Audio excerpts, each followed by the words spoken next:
I've been teaching this course for 15 years and 10,000 people have shared amazing stories and said, this principle is the number one way to influence without authority and gain cooperation. Talk in terms of the other person's interest.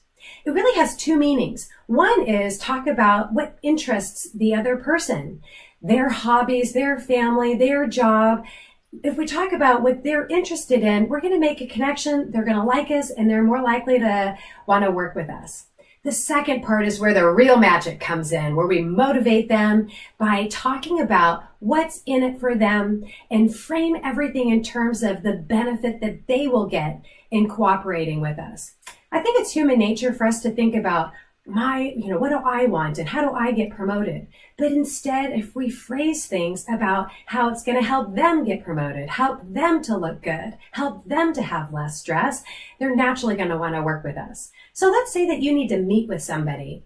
Instead of just saying, hey, I want to meet, let's grab coffee. If we say, let's meet so you can get the information that's going to help you prepare for your big VP presentation. Sure, they want to look good in front of their VP. You're going to benefit also, but if you first start with what is in it for them, they're going to cooperate.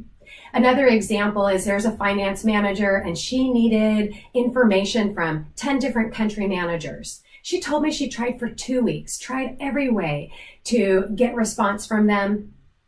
First started nicely, then said corporate requires, or you should do this, you must comply. CC'd the person's manager to put a little pressure on. Nothing worked.